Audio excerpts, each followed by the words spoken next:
continue to monitor the unfolding global crisis that has gripped our planet.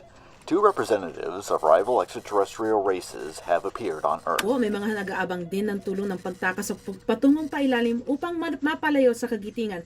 Hindi maiwasang ikatakot ang... Began when a starfish-shaped being called Moji appeared in the sky and warned the people of Earth about the impending doom that awaits our planet.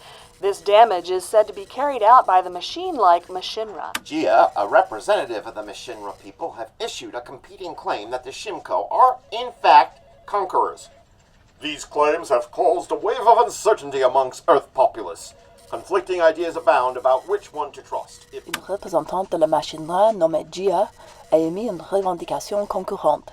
Elle déclare que l'agresseur dans ce cas est... Latest polling shows that 39% of people are taking Gia's side.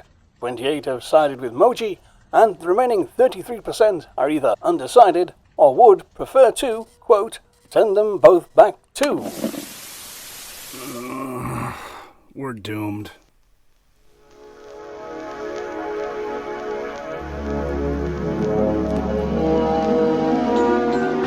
VHS Box Theater presents Warning from Space, Part 2 of 3. There she is. Miss Bombas, could you comment? Miss Bombas. Can't talk now. How do you feel about the allegations that your boss is a world-conquering tyrant? You mean Mr. Dawson?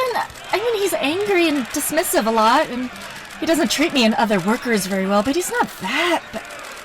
Oh, you mean Moji. What can you say about Miss Bombas? Would you explain more about your relationship to your employer? I'm sorry, I can't stay and talk. I gotta go.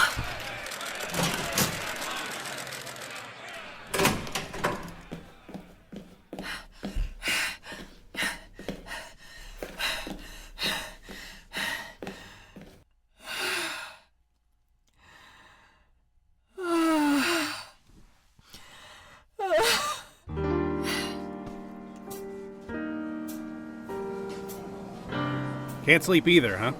It's the night before the debate. How can I?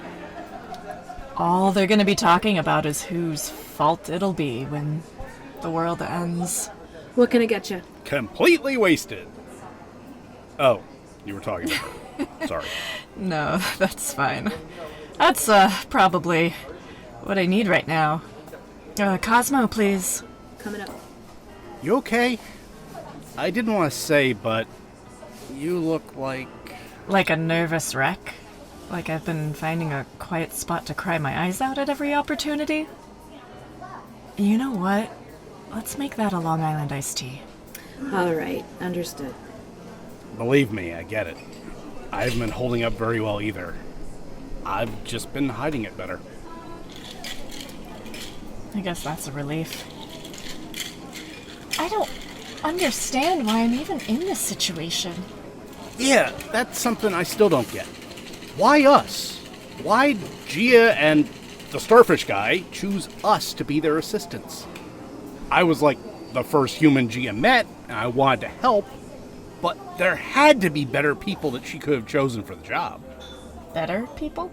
Well, not better, but I mean actual executive assistants and image consultants who do this for a living. Me?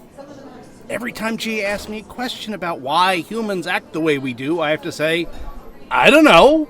Humans are a wreck, and I'm surprised we've lasted this long.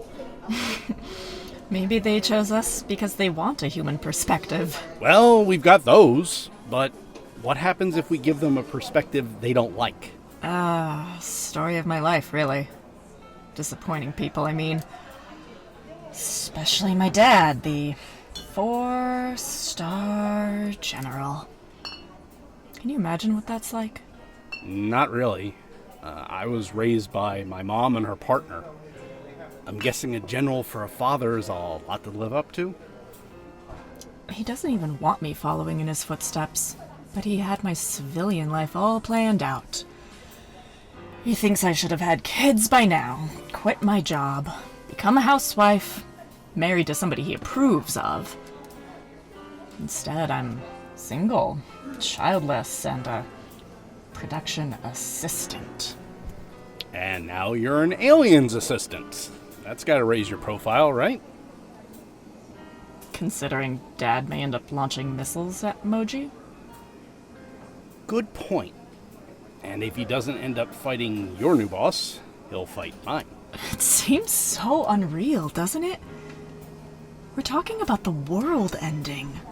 But it's so surreal. All we end up doing is taking sides and betting on the outcome. Exactly. Like it's all happening to somebody else besides us. I guess I should apologize in advance if it turns out Gia's the world-ending one. Honestly, that's the worst part. How are we supposed to know? Which one do we believe? If we find out, is it going to be too late?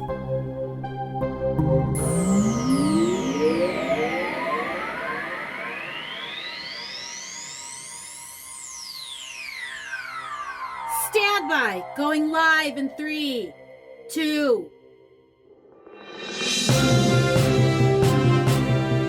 We bring you a special debate right here in the WFSP studio. I'm Arlene Harper, and joining me are the two visitors from outer space that have captured the interest of this entire planet, Gia of the Mashinra and Moji of the Shimko. Each a member of a different extraterrestrial species, and each one making an extraordinary accusation against the other. We'll start with you, Gia. You have 60 seconds to make your argument against Moji, and after that, it will be Moji's turn. Why are we even allowing this menace an opportunity? He will only use his platform to spread chaos. Respectfully, I haven't said begin yet. My apologies. I do hold the customs of this world in high regard, which is why I even agreed to a public debate. Now you may begin. This charade cannot be permitted to continue. Mr. Moji. Gia and the rest of the Mashinra are liars and conquerors of many worlds. Mr. Moji, I ask that you wait your turn. I cannot afford to wait any longer, for the Mashinra forces are being marshaled against this planet as we speak. One moment. I've just received word that there are more starfish-shaped aliens hovering over the skies of this city, and reports are coming in of more cities being similarly invaded. It seems the truth is laid bare. It is as I've said. The Shimko are the conquerors, and they must be destroyed. What's happening out there?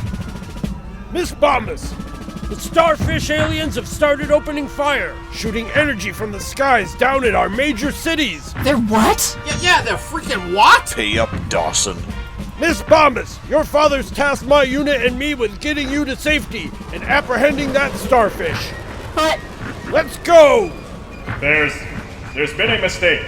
I don't recognize those attacking beings. They are starfish aliens, right? Kind of hard not to recognize them when they look just like you. Now come on!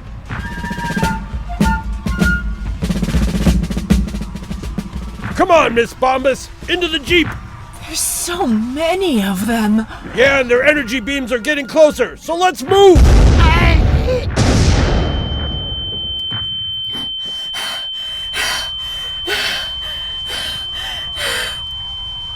Miss Bombus? Human named Heather Bombus. How are you feeling? What? Are you... You're that... Oh, what happened? The military unit protecting you have perished.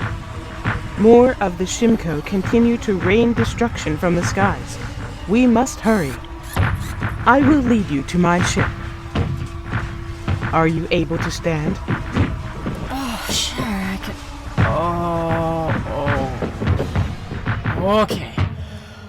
I'm gonna need a minute. We do not have an Earth minute. I will carry you. This will be unpleasant. Lieutenant, prepare for takeoff. At once, Gia. Wait, you were with Martin. Where's... I was unable to locate him in the chaos. If he is still alive, my people will find him. If?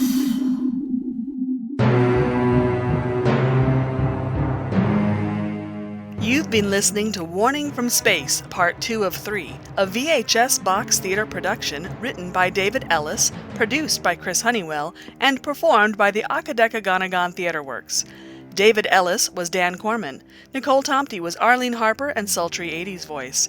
Whitney Sebold, Jim Moon, and Thomas DJ were news anchors in English, Jess Havisto in French, and Pamela Jean Agalus in Tagalog. Eugene R. Hendricks was Martin Carville. Vanessa Van Zer was Heather Bombas. The 8TW players were reporters. Pamela Jean Agalus was bartender and production assistant. Sarah Palmero was Gia. Chris Tyler was Moji. Thomas DJ was Dawson. Lex Zorn was McMurray. And Chris Honeywell was military officer. Please visit the 8TW at 8tw.blogspot.com for news on upcoming and current projects. Tune in next time for the thrilling conclusion, and until then, good night. Please visit the 8TW at 8tw.blogspot.com for news on upcoming and current projects. Until next time, good night.